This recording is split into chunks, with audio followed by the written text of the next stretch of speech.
his part, whipped his sword out quickly from its sheath, and before the spear could be driven home, he cut it in two and struck his adversary on the collarbone. And oh, collarbone! Now, Bella's first crusade. You get a rare moment where I actually don't look like I just woke up, because I didn't just wake up. The Eastern Roman Empire bet everything on the skilled I haven't forgotten about this series. His defeat and capture at the Battle of Manzikert signaled the start of a... I have a lot more series I need to catch up on. That same year, the last stronghold in southern Italy fell to the Normans, led by Rebbe Giscard, leaving the Byzantines surrounded by enemies. But there was one man determined to preserve the empire no matter the cost: Alexios Komnenos. This is the story of the events preceding the First Crusade, which are often ignored. Welcome to our video on the Battle of Calabria. These medieval armies needed serious steel gear to survive, and in Japan the techniques learned can still be seen today in the Japanese steel kitchen knives produced by... Sponsor, I don't need a knife. I don't need a knife, bro. I don't need a knife, bro. Freaking hell. Guys, if I'm ever promoting a product on this channel, because I was low-key thinking about it, I would make sure that it's something that you people actually will need. And could still field a massive army, which was well trained and equipped. However, the court in Constantinople rejected the terms and waged a short but costly civil war against Romanos. His stepson, Michael VII, now sat on the throne, but behind the scene, various noble families were competing for power and titles as the state crumbled. The young emperor would eventually earn the nickname Peripenekis, or minus a quarter, for the debasement of the currency solidus, which now contained only 58% gold, with the remainder being made up of silver and copper. Wow. This meant that the buying power of the currency dropped, which in turn crippled the economy. And when Michael raised taxes, there was an immediate response from the Balkans. In general, the sources claim that the 21-year-old emperor was a mere puppet, ruled by different courtiers at different periods. Wait a minute, Eastern Roman Empire still has a freaking piece of Italy. Wow. Wow, they still have a piece of Italy. Wow, okay. Interested in hunting and feasts. Bulgarian rebels, supported by Serbia, raised a pretender, Constantine Bodin, in 1072, who took Skopje and defeated the strategos of the Bulgarian theme. Wow. Ohrid quickly fell before the empire could organize a response. The rebels were crushed at Castoria, but it would take time until 1073 until the remnants were dealt with.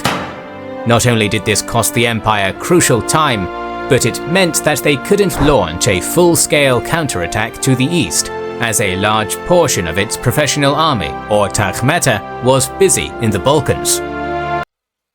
Very interesting, because during this time, 1073, okay, William was too busy invading. William the Conqueror, of course, everybody knows him, was busy invading England. It's so nice to me whenever I learn things that are also happening, what is the word, spontaneously. I think that's the word I'm looking for, but happening like at the same time in layman's terms, because I have a lot of people that aren't English, like really good at English on my channel. But you know, it's just really interesting to know like what is going on across the other parts of the world around this time, whilst like a big event is going on, which is why I actually do like really enjoy it whenever you people like recommend me, give me some suggestions, because you know it really does like give me that insight of what was going on. And you know, it's not like a blank void, because for a lot of things, you know, I learn about it, I'm like, what's going on here in this location? And it's just basically a blank void to me, at least. The compromise was to send a smaller force under the command of Isaac Komnenos, along with his younger brother Alexios, leading a tenth of what Romanos gathered 2 years earlier.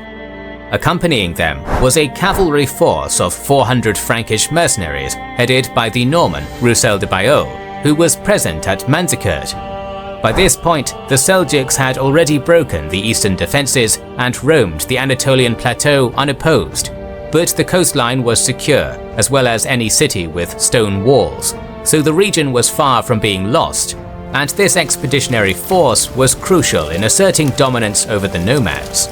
The imperial army assembled in the area of Caesarea, where a serious incident drove a wedge between the Byzantines and their mercenaries. Of course. After Isaac punished a Frankish soldier, the insulted Norman leader took his men and fled during the night. Upon hearing this news, the Byzantine commander considered sending Alexios to track them down, but that was when he was informed that a Seljuk force was approaching their position. Bro! Try not to be unlucky challenge. Eastern Roman Empire, impossible. How many times have I heard the Eastern Roman Empire just have some type of misfortunate event happen that completely just ruins every single chance that they've gotten? Bro, the video that I reacted to yesterday in the early Muslim expansion is just like when the freaking Muslims were taking over Egypt, and freaking hell, man, right as they were about to send a relief army, Heraclius died. Oh my god. I watched the Eastern Roman Empire too much. I've reacted to them way too much to the freaking point that I just know some unfortunate, unlucky event is going to happen. Armies met. Freaking hell, man. And after a failed ambush, Isaac was wounded and captured, while Alexios barely escaped. Some of the fleeing soldiers were rejected from the nearby cities, who were afraid the Seljuks were close behind. Meanwhile, Roussel managed to defeat a different group of nomads and seize the town of Ankara, where he proclaimed himself a prince and founded his own state. The news shocked. No freaking way. No freaking way. The emperor, who responded by sending his uncle, John Ducas, with a considerable force to deal with the adventurer. No way. Of the 12,000 strong army, many were fresh recruits. Eastern Roman Empire, try not to have your allies sacking you or taking territory from you, challenge impossible. With some veterans from Manzikert, as well as 1,500 Varangians and 500 Franks. Once Roussel learned that the army crossed the Bosphorus, he gathered his own 3,000 men, most of whom were knights. The two armies met on the 10th of May 1074 on the bridge of the Sangarios River, not far from Amorium, which was the Norman power base. The Romans offered amnesty to the adventurer, but their offer was rejected. That is when, rather than waiting for reinforcements from the nearby cities, the inexperienced John Ducas ordered his men to charge across the river. The Byzantines were now in a very precarious position, with the river at their back and the Norman army in front. Yeah, I was just about to say. The three divisions were arranged in two lines, with the right flank led by the Franks, while John held the center with his Varangians. His son, Andronikos, was on the left, with the governor of the Anatolic theme, Nikephoros Vortaniates, in charge of the rearguard, composed of the levies. In the early hours of the next day, Roussel rode towards the Frankish line and addressed the men, urging them to defect, which they did. Wow! No freaking way! No! No! No! He got that talk no jutsu. How? He actually convinced. Wow! Two groups pushed against the Roman center. As the battle raged on between the most elite troops on the field, Nikephoros Vortaniates panicked and ordered a retreat, taking half the army to his estate. Oh my gosh, no. Seeing this, many began to surrender or retreat, and before long the battle was over.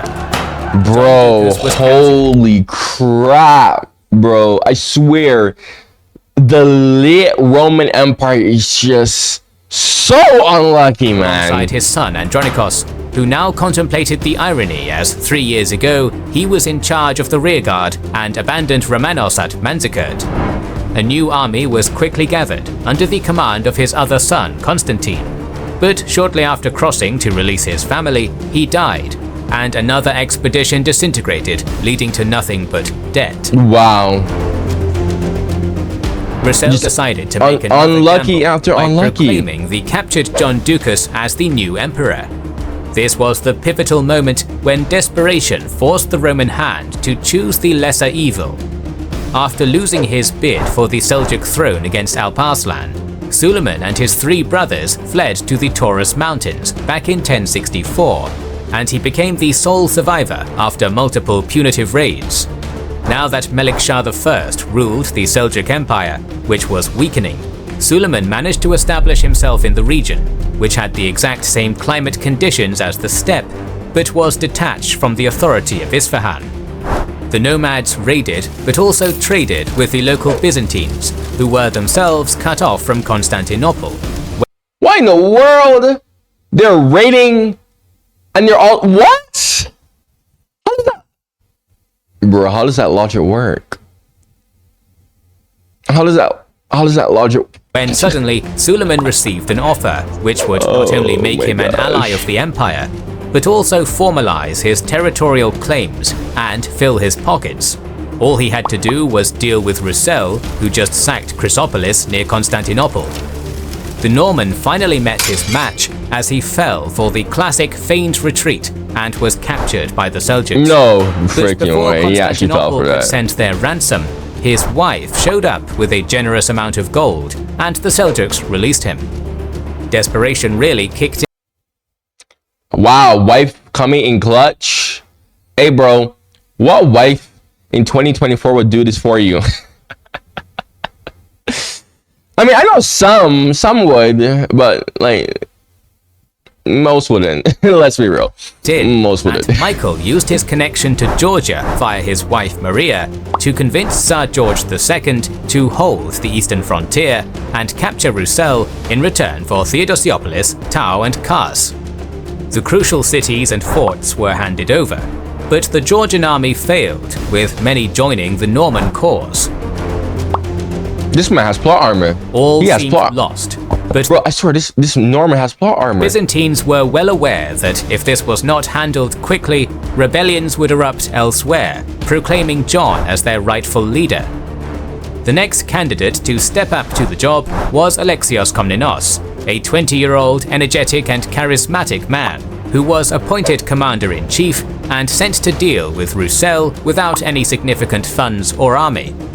Unrelenting, the young man used his cunning and appealed to the Seljuks, promising them riches if they would capture the prince. The nomads agreed, and once again accomplished their task by inviting the wanted man to a feast and betraying him. Roussel was brought to the city of Amasya, but the problem was that Alexios didn't have the funds he promised, so he turned to the local populace. Surprisingly, the locals preferred the Norman garrison and grew fond of their prince, who, unlike the empire, protected them from Turkic raids. In order to convince them, Alexios... Bro, this man has plus 100 charisma. This man put all of his stats on charisma, bro, in Molten Blade Banner. What is this? I thought the Romans would be able to deal with him so... Oh my freaking gosh, bro. Oh my gosh, the Roman Empire just keeps on being so disappointing. Folded Roussel and announced that he was blinded and was in no condition to defend them anymore. This plan worked, and after gathering the funds and paying the Seljuks, Alexios returned to Constantinople victorious and locked him in a dungeon in 1076.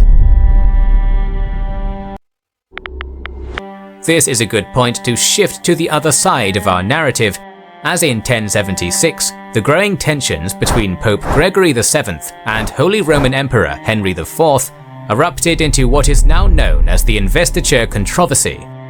The boundaries between the imperial and papal authority were always blurred, but Gregory was an overly ambitious and influential pope who reformed the church, enforcing celibacy for the clergy, and preached the idea of an organized papal army led by the pontiff.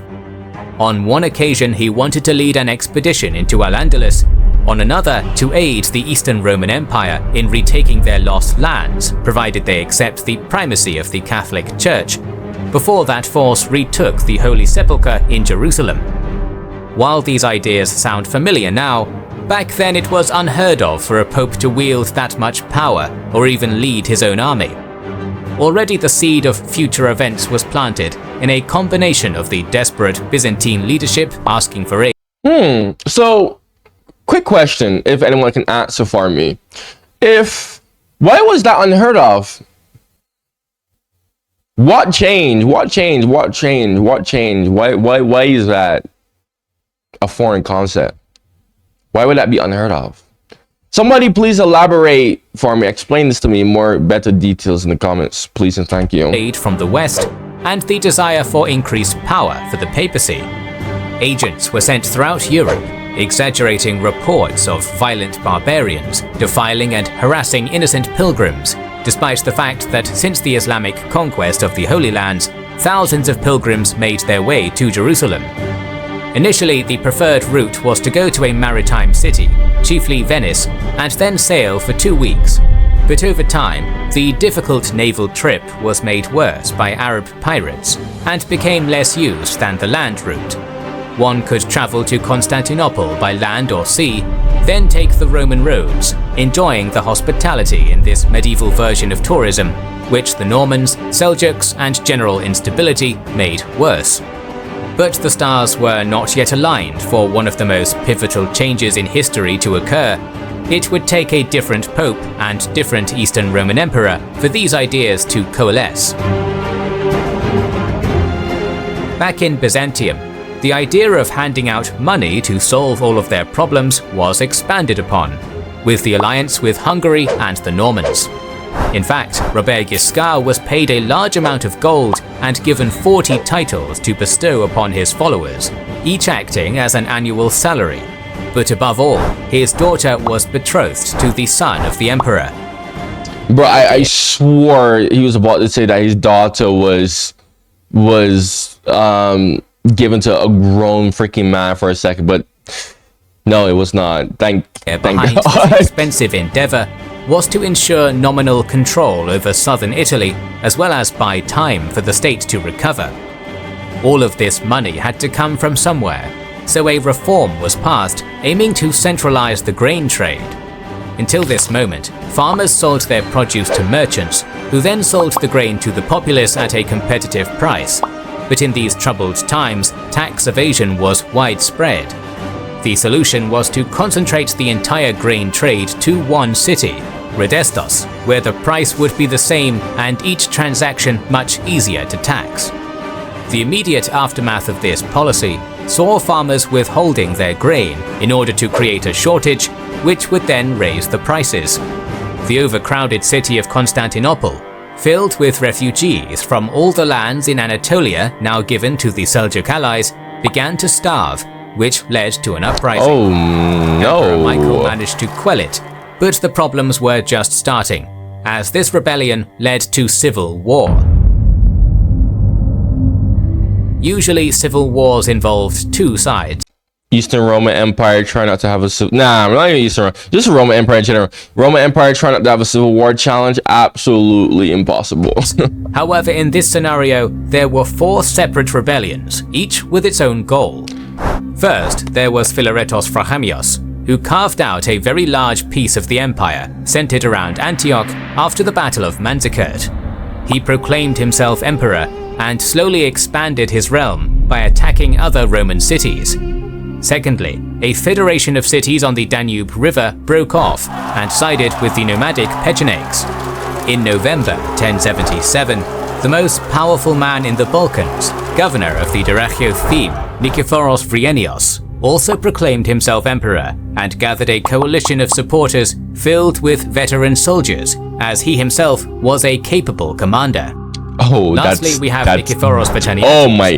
What in the world is going on? 76-year-old governor of the Antolikon theme, with very few supporters or credentials, who rebelled in October 1078. Vrenios took action, and after taking over much of the western territories, marched on Constantinople, hoping the people would embrace him. But after he was rejected, he raided the suburbs. Pecheneg riders also rode south, hoping to plunder some villages, forcing the pretender to pull back. In the meantime, Vataniates was well aware that he could not take the city on his own, so he pushed the next domino in our story by hiring Seljuk mercenaries. After he took Nicaea, he stationed many of them as garrison forces in western Anatolia, including key cities like Pergamon, Ephesus, and Sardis, cities these steppe raiders could hardly take on their own, with the assumption that the moment he asked for them to leave, they would follow his command. Back in Constantinople, the aristocracy knew they had to pick a side, so they chose not based on so naive on merit, but on how easy it would be to control the next ruler. The city rebelled, forcing Michael to abdicate, and Photaniates was invited to take the throne, which he did as Nikephoros III. Oh wow. The new emperor made a deal with the wife of Michael, Maria. She married him in exchange for the recognition of her child, Constantine Ducas, as the heir to the throne. Nikephoros III then proceeded to hand out the customary gifts and titles, but doubled down by forgiving all debt and expanding various rights to secure the rule of his new dynasty. One of those titles was that of Caesar, or second in command, which was offered to Vrenios but was rejected. Phrahamios, on the other hand, agreed to accept him as emperor in return for control over his territory stretching between the key cities of Antioch, Melitene, and Edessa. However, the rebellions didn't die out, and Vrenios was able to take over most of the Balkans, forcing Nikephoros III to appoint Alexios to crush him. Why is everyone spiraling? It was 1078, and Alexios marched west with an army between 5,000 and 10,000 troops strong, 2,000 of which were Seljuk cavalry, 2,000 Khometeni, or elite infantrymen, a few hundred Frankish knights, and a newly raised regiment of Athanati, or immortals, with the remainder made up of newly raised levies. The rebel army was not only more numerous, composed of 12,000 seasoned warriors, a mixture of Takhmeta, Slavic, Pecheneg, and Frankish mercenaries, but was also led by a more experienced commander. Alexios made camp on a shore of a small stream near the fortress of Calabria, but he didn't fortify his camp as a sign of strength.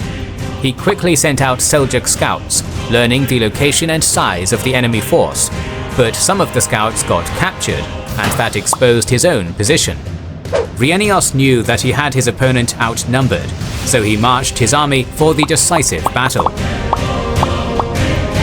Alright. Alexios was on the defense, and held. This is supposed to be the first crusade, bruh. What crusade am I looking at right now? Held his left flank with his immortals. The center was made up of Franks, while the right, under the command of Constantine Katakalon, was made up of the Khometeni and Seljuks. The Turks made up an extreme right wing, ready to counteract the enemy Pechenegs, with another smaller detachment on the far left, positioned within a hollow, concealed from the enemy. Vrenios had deployed his army in 3 divisions, each in 2 lines, with Pecheneg cavalry to his far left.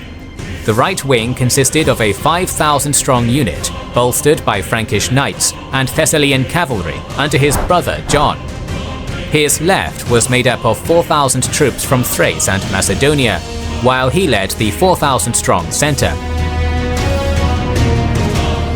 As the rebels approached, the ace Alexios hid was sprung, and the powerful wing under John was caught between the immortals led by Alexios and those lying in ambush, who were now rushing towards the battle with war cries. The rebels panicked, but after cutting down one of his enemies, Vrenios rallied his men, halting their rout and urging them back into the fight. Hell yeah! Despite his best efforts, Alexios, who was in the midst of the battle slashing with his sword, saw his men break and flee as they were chased and cut down. Oh, no! No! Oh, come on! He's fighting with them and they, oh my god, and they cower away? What?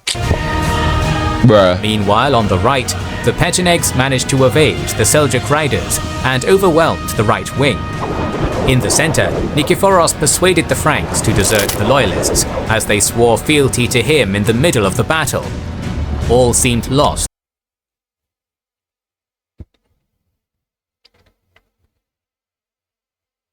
Talk no jutsu, bro. How many talk no jutsu am I gonna be seeing in this freaking episode? My goodness gracious me. So much talk, no jutsu. So Alexios gathered 6 of his companions and charged into the enemy line, hoping to kill the usurper and end the war. It was aided by the sudden decision of the Pecheneg riders to turn back and rush toward the camp of their allies. They took as much loot as they could, while the camp followers ran to the safety of the rearguard. Part of Phrenios' army was celebrating, while others were running, and it was in this atmosphere of utter confusion that Alexios spotted the purple-clothed royal horse with both swords of state to its side. He immediately rushed in, killed some retainers, and rode off with it back to his camp. Once he arrived, he found the remnants of his now shattered army and began lifting their spirits, spreading the rumor that the enemy commander was dead as he rode atop his horse. At that very moment, an extra contingent of Seljuk horse archers made their way to the camp, just in time for the counterattack the loyalists were about to launch on the unsuspecting enemy. Come back! So? Come back! The reformed army was once again divided in 3, with 2 detachments lying in ambush, while the third, a mix of Seljuks and Immortals, planned to execute the classic but extremely difficult feigned retreat. Multiple small groups of nomads fired their arrows at the rebels, scattering many of them. Next, the heavy cavalry charged in. One of the riders spotted Phrenios, and according to the Alexiad, dashed at full gallop straight at Phrenius, and thrust his spear with great violence against the latter's breast. Phrenius, for his part, whipped his sword out quickly from its sheath, and before the spear could be driven home, he cut it in 2 and struck his adversary on the collarbone. And oh, collarbone! Now, he felt that. Ooh. Bringing down the blow with the whole power of his arm, cut away the man's whole arm, breastplate included. Woo! Oh my gosh! While Alexios ordered the retreat, hoping it wouldn't turn into a rout as the veterans gave chase. Again, according to the Alexiad, forthwith at the given signal, those in ambush rode through them like swarms of wasps from various directions, and with their loud war cries and shouts and incessant shooting, not only filled the ears of Renius's men with a terrible din, but also utterly obscured their sight by showering arrows upon them from all sides. Bro, this battle, whoo! This battle is a lot more crazy than I expected. I honestly expected the veterans to just completely overwhelm them because they have more experience and they had a capable commander. But Alexios, I gotta give credit where credit is due. He is, bro, this man, not only was he fighting with his men, I thought he was gonna die. I really thought he was gonna die when he was in the mix of that. Before he went and he got those purple clothes and went back to his camp, convincing his men that the usurper was dead. I thought he was gonna die, but apparently not. Freaking hell! I really hope Alexios does not die. Like all this that he's doing, oh my gosh, man! I gotta root for him just for that. Look, I don't like rooting for the Roman Empire because I believe that their downfall was pretty deserved. It was more or less karma coming back after all the wrongs that they did, but the bold plan had worked, and before long the rebel leader was exhausted, and despite his best efforts, the day belonged to Alexios Komnenos. Phrenios was blinded, but pardoned and allowed to return to Adrianople. As for the victorious general, he was not allowed. Honestly, bro, if I get blind, just take a bullet. No, well, they don't have a bullet, but like you just unalive me on that.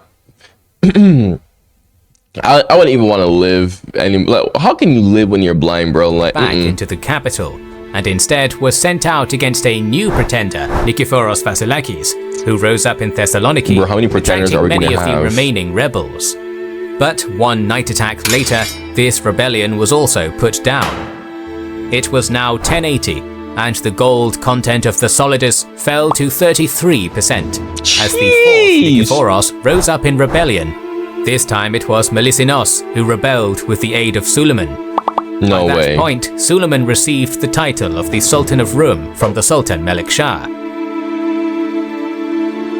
In return for Suleiman's support, Melissenos opened the gates of Nicaea, which fell to the hands of the Sultanate of Rum, once again without a fight. So you're telling me that the reason why the Turks came in Anatolia was because the Romans let them in, and